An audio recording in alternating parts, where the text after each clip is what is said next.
Армысыздар. Салмақты сұхбаттың бүгінгі қонағы Қазақстанның 100 жаңа есімі жобасының жеңімпазы, халықаралық әскери және саяси журналист Нәзгүл Кенжетай.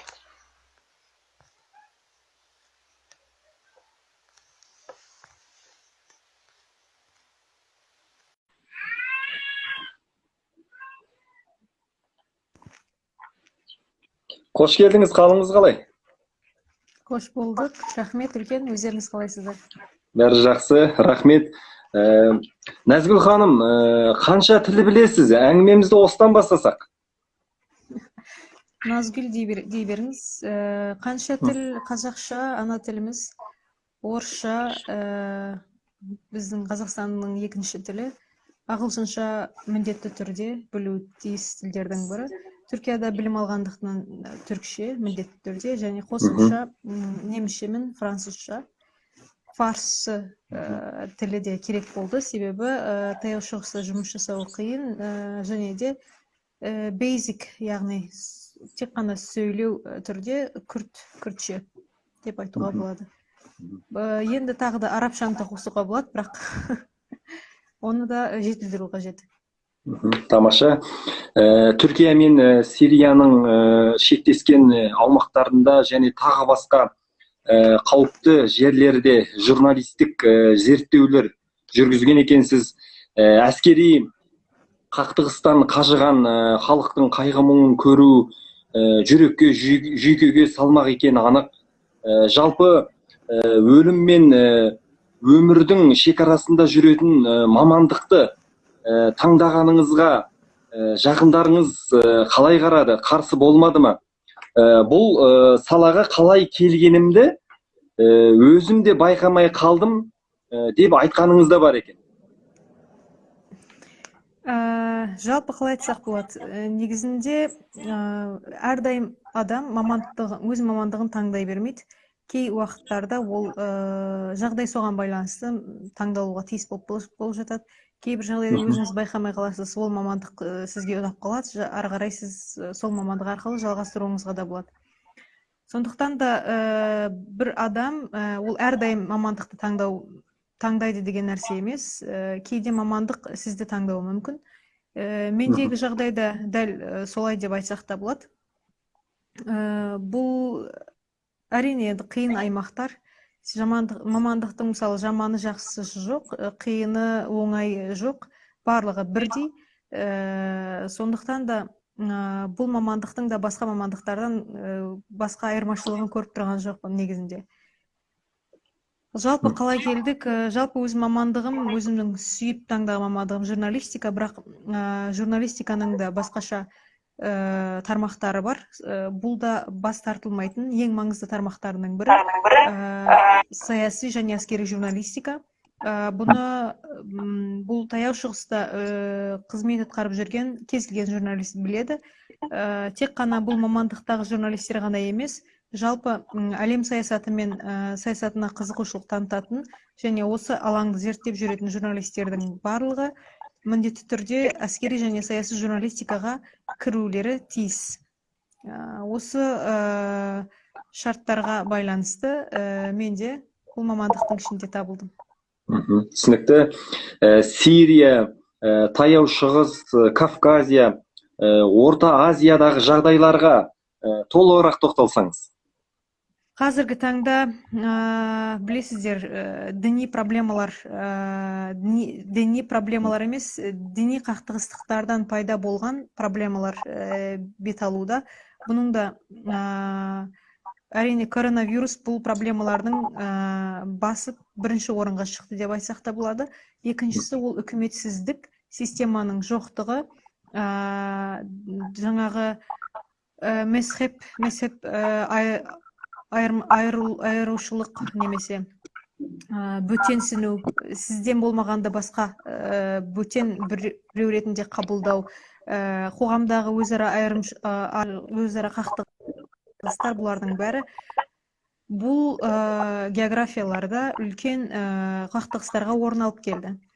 Қазіргі жалпы менің зерттеп жүрген алаңым бұл осы аймақтардың сыртқы политикасы, және де сыртқы күштермен қарым-қатынасы қоғамның бұл аймақта өмір сүріп жатқан халықтардың жалпы тұрмыс жағдайы, келешегі не болады деген тақырыптар. Таяу шығысқа келіп тоқталатын болсақ, таяу шығыста жағдай еш уақытта да тұрақты болмаған. Ол жаңағы Османский империяның қарамағында бәлкім бір тұрақтылық сақталды, бірақ бұл тек қана 200 жылдық тұрақтылық. Одан кейін бұл аймақ белгілі бола бастағаннан бастап, өзіңіз жақсы білесіз, Сайкс Пикет бір француз, бір ағылшын саясаттанушы таяу шығыстың географиясының жаңағы төңірегін сызып берген болатын арабтарға. Бұл күннен бастап бұл географияда ешқандай тұрақтылық болған жоқ. Өзара мезхеп жаңағы қақтығыстар пайда бола басталды. Шииттер бір бөлек кетті, сунниттер бір бөлек кетті. Жаңағы арабтар, уахабиттер, салафиттер, олар басқаша айырым басталды. Және де бұлардың сыртқа жайылған ықпалдары да бола бастады. Әрине, бұлар үлкен қоғамдық өзгерістерге алып келді, қақтығыстарға да алып келді. Тек қана біріктірудің жолдары не деп сұрайтын болатын болсаңыз, менің ойымша, бұның бәрін біріктіру үшін жоқ, ұмыту қажет. Біздің жадымызды, мысалы, ол географияда өмір сүріп жатқан халықтардың жадтарын тазалау қажет. Компьютерді сіз қалай формат атасыз, сол сияқты бұл халықтарға формат атып бір ұмыттыру, қайтадан программалау жасау керек сияқты болып көрінеді әрине.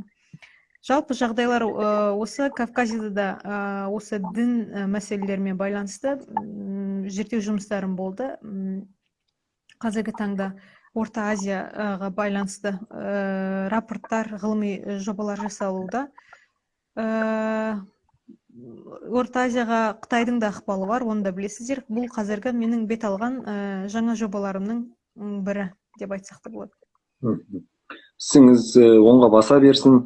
Кен рахмет. Бір сөзіңізде мен еш нәрсеге таңғалмайтын болдым депсіз. Неге тарқатып айтсаңыз? Жалпы көп нәрсені көргеннен кейін көп нәрсе, бірақ кімге қарағанда көп нәрсе. Бәлкім біреу үшін менің бастан өткендерім көп нәрсе болса, ал басқа біреу үшін ол еш нәрсе болуы мүмкін. Сондықтан да менің жеке перспективімнен алып қараған кезде көп нәрсе артық таңғалдырмайтын болды, себебі сіз тарихты, сіздің мамандығыңызды жалпы білмедім, бірақ тарихты жақсы білсеңіз, келешекте не болатынын сіз болжау тіл тарихы қорғаған доктор. Өте мүмкін. Мысалы, тарихта болып жатқан нәрсенің барлығы бүгінгі күнде қайталанып жатыр. Сондықтан бұл көзқарасып қараған кезде еш нәрсе таңғалдырмайды. Екіншісі, адамның социологиясын, қоғам социологиясын білгеннен кейін көп нәрсеге таңғалмайсыз, себебі қандай топ, мысалы, қоғамның қандай реакция беретінін сіз алдын ала біліп отырасыз. Одан кейін жеке адамның тұлғаның психологиясын білгеннен кейін бір адамның реакциясын, жаңағы жамандығын, жақсылығын көрген кезде сіз таңғалмайтын боласыз. Осы көзқарастарға алып қараған кезде қазіргі таңда көп нәрсе таңғалдырмайды десек те болады. Жақсы. BBC жариялаған материалдарыңыз жайлы айтсаңыз. Жалпы енді көп қазақстандық медиада BBC-дің жарияланғаны ол жаңалық болып жатады, бірақ тек қана BBC-де ғана емес. Жазған біздің рапорттарымыз да Human Rights Watch-та да рапорт ретінде берілді. Көп істерге жарады. Менің ойымша, әрине, BBC-дің жариялағаны маңыздырақ, бірақ нәтиже берген жобаларым одан да маңыздырақ болып саналады.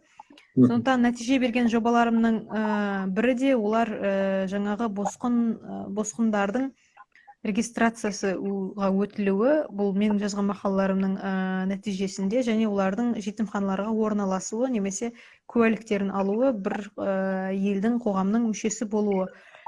Әрине, бұндай да жобаларымыз болды. кейін қазіргі таңда террористік ұйым болып саналатын актілер, организациялар, олар ешқандай ел террористік ұғым ретінде қабылданбаған кезде олардың жасаған актілерін баяндау арқылы оларды да халықаралық жүйеде террор организациясы ретінде енгізген болатынбыз. Бұл жерде тек қана менің ғана еңбегім емес, менің және әріптестерімнің де еңбектері бар. Бұл және басқа да жұмыстарымыз әрине үлкен нәтижелерге ұласты деп айта аламыз. Біз үшін ең маңыздысы ол жаңағы халықаралық немесе үлкен жаңағы аудиторияға ұласа алатын медиа ақпараттарды жариялануы емес, нәтиженің болуы. Немесе қазіргі таңда Euronews секілді агенттіктерге жұмыс жасап жатырмыз. Күн сайын бір мақала жариялануы мүмкін. Нәтижесі шықпайынша ешқандай мақаланың құны жоқ деп білеміз.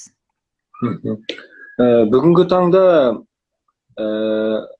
қандай агенттіктермен жұмыс істеп жүрсіз?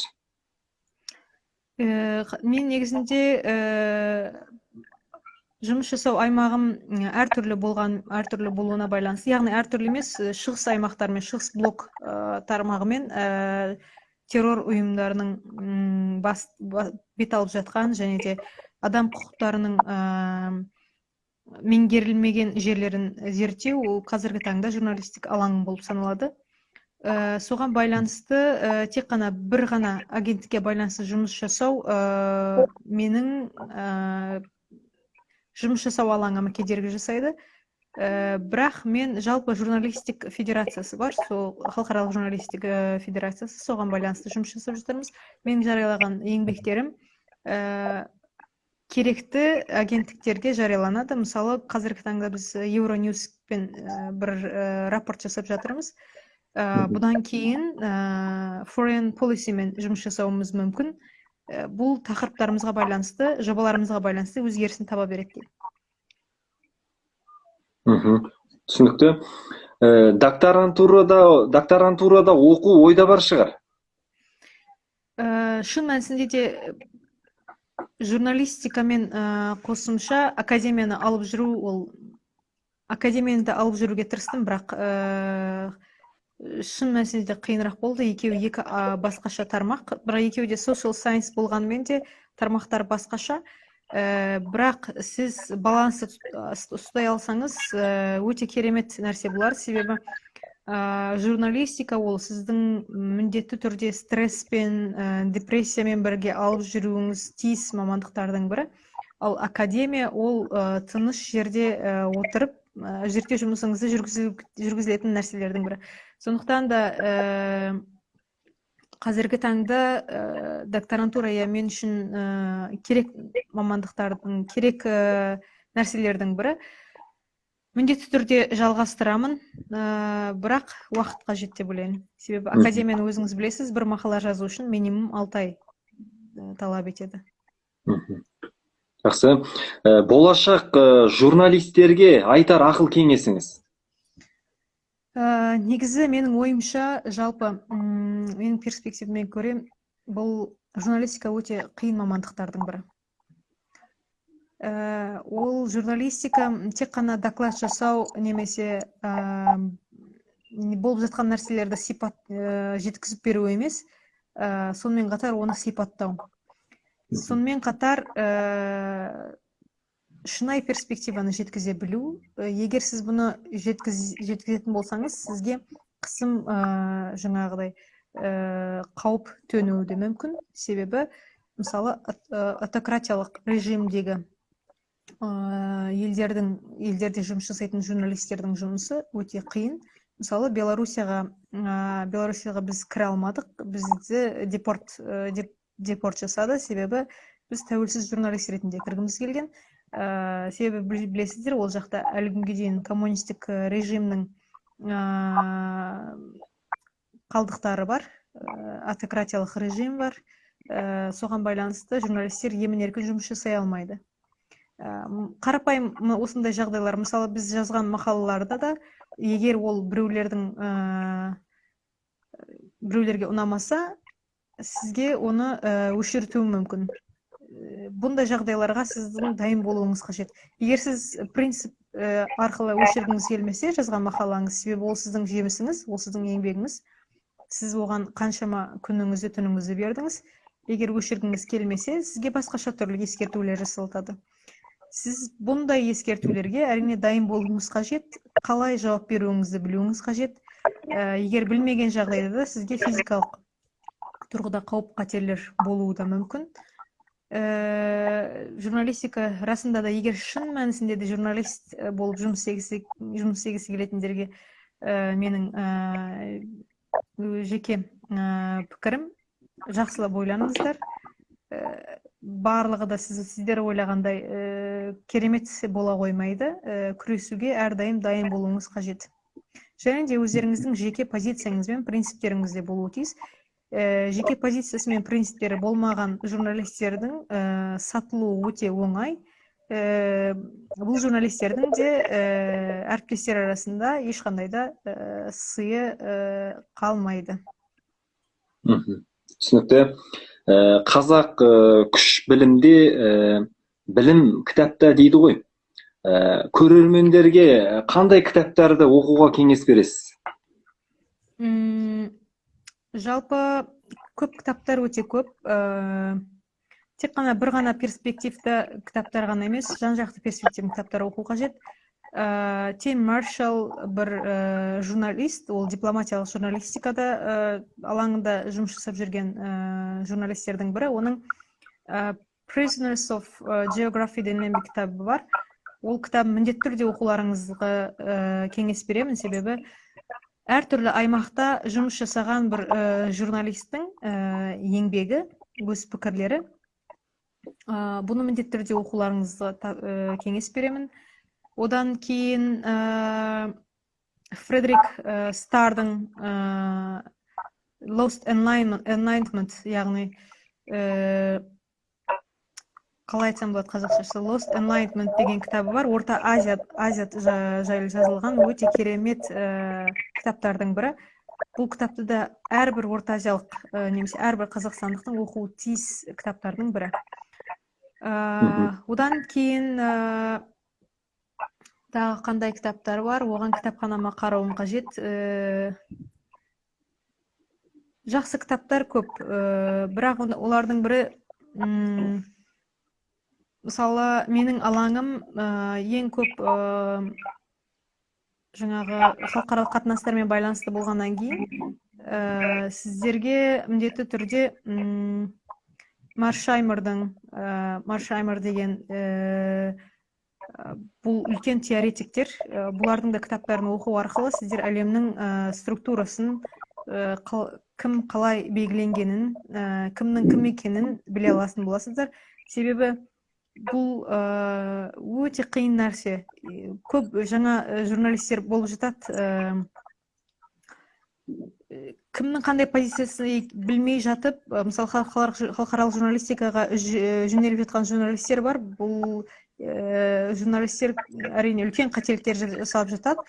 Бұндай қателіктер жасамау үшін ең алдымен білулеріңіз тиіс, ол саясат. Саясаттың фундаменті, одан кейін халықаралық қатынастар, қай кезден бастап либерализм, кімнің саясаты реализм, кімнің саясаты неореализм, кімнің саясаты offensive реализм деген сияқты, бұның бәрін білуіңіз қажет.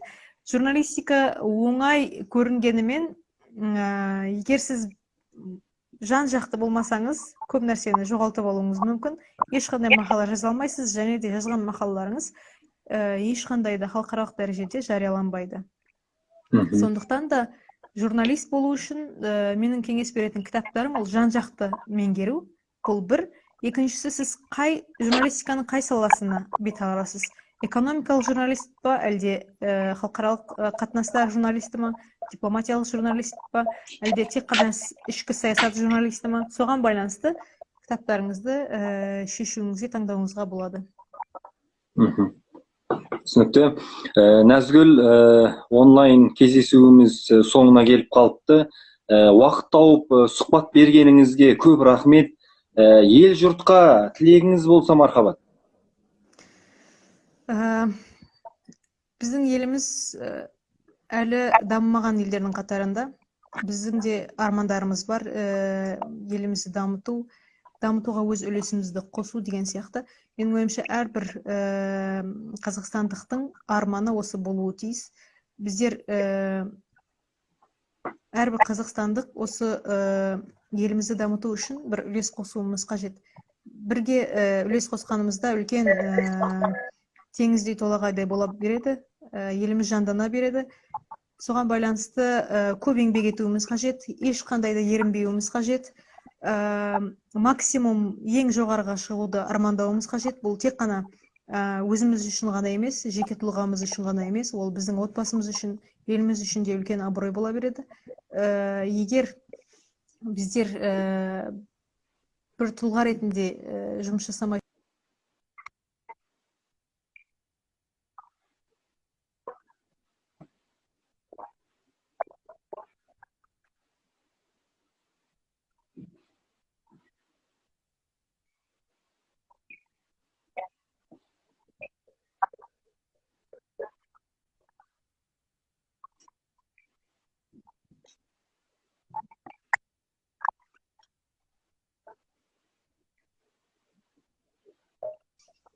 максимум айталатыным осы, еңбек ету. Назгүл, сізде мықты рух бар, журналистикаға ең керек қасиетте осы. Басыңыз аман, деніңіз сау, жолыңыз ашық болсын, Қазақстанымыз жасай берсін. Жақсылықты жүздескенше. Рахмет үлкен.